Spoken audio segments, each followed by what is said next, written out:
Kwa majina naitwa Mchungaji Sebastian Henry Mhomi, mchungaji wa kanisa la Waadventista wa Sabato hapa mkoani Geita. Kanisa linaitwa Bethel SDA Church.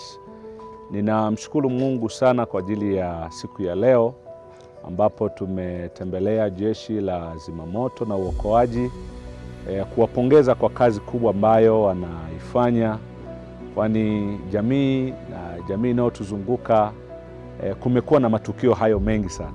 Kwa hiyo pasipo kuwatia moyo kwa kazi wanaoifanya, inaweza kuonekana ni kazi wanaoifanya ambayo watu hawaitambui. Kwa hiyo kama kanisa tumeitambua kazi kubwa walio nayo ya uokoaji na kuzima moto, lakini pia kuwaombea baraka ya kwamba wasichoke kwa kazi kubwa ambayo wanaifanya.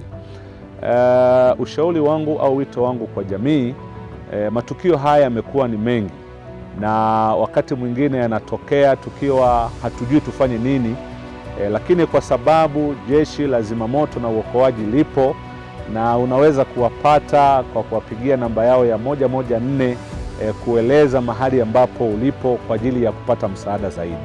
Maana kuna matukio mengi unakuta kwenye mabweni ya shule, kwenye hosteli, kwenye makanisa. Matukio haya ya moto yanatokea mahali popote na nyakati zingine yanatokea katika mazingira ambayo hukuyatarajia.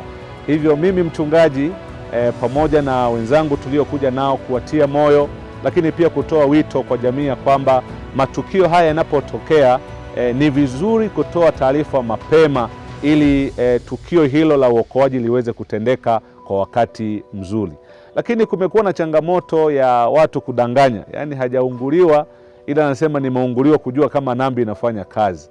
Nadhani huo sio ustaarabu, na wakati mwingine ni kupoteza muda. Watu wangeenda kuokoa mahali pengine, lakini wanarudisha katika mahali ambapo hapakutakiwa. Kwa hiyo wito wangu kwa jamii, tuombee jeshi la zimamoto na uokoaji, lakini pia tuwape ushirikiano. Tukio hili linapotokea mahali popote kwako au kwa jirani, ni vizuri kutoa taarifa kwa wakati. Mungu awabariki sana na washukuruni, na Bwana awabariki.